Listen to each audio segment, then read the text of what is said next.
like war. We like war. We're a warlike people. We like war because we're good at it.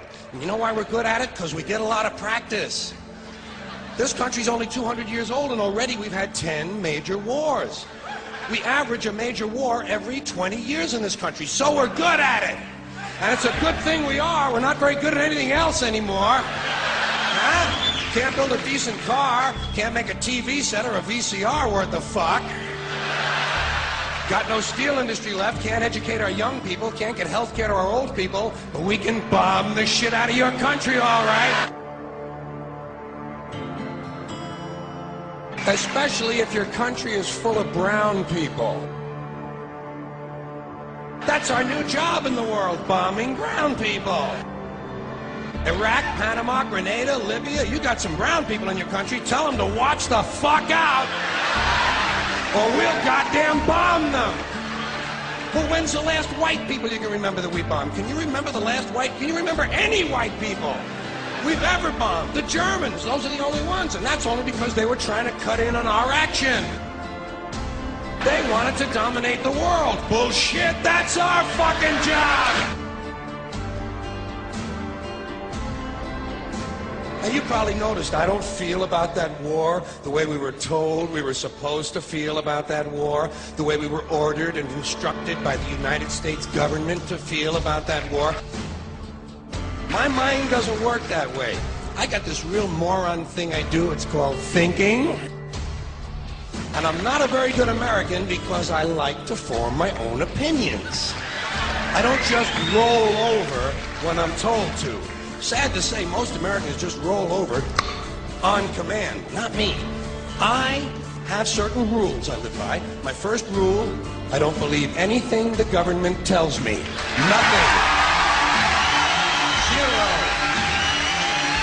Nope.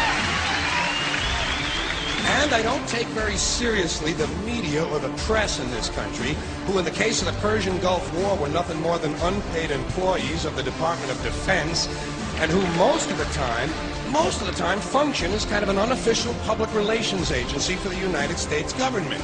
So I don't listen to them, I don't really believe in my country, and I gotta tell you folks, I don't get all choked up about yellow ribbons and American flags. I consider them to be symbols, and I leave symbols to the symbol-minded.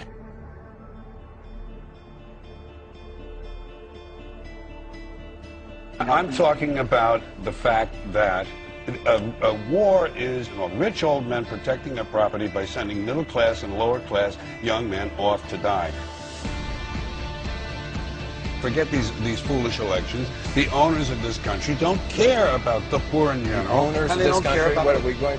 But is this Karl Marx talking to me? The owners of this country are the voters of this country. You're wrong about that, my friend. Aren't the owners of this country the voters in this country who elected George Bush? Not. Listen, for politics, these elections are a charade. It is a charade. Okay. They are meant to... Well, I'll tell you, just listen for a minute. Learn a little something. The elections and politicians are in place in order to give Americans the illusion that they have freedom of choice. You don't really have choice in this country. All of the things that are important, reduced in choice. Newspapers in a city, how many? Used to be 3, 4, now it's 1 or 2, they're owned by the same people, and they also own a radio station.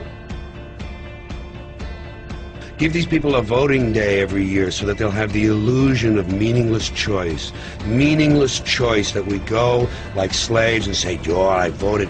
The limits of debate in this country are established before the debate even begins, and everyone else is marginalized and made to seem either to be communists or some sort of disloyal person, a kook, there's a word, and now it's conspiracy. Say they've made that something that should not be even entertained for a minute, that powerful people might get together and have a plan. Doesn't happen. You're a kook. You're a conspiracy buff. A conspiracy buff.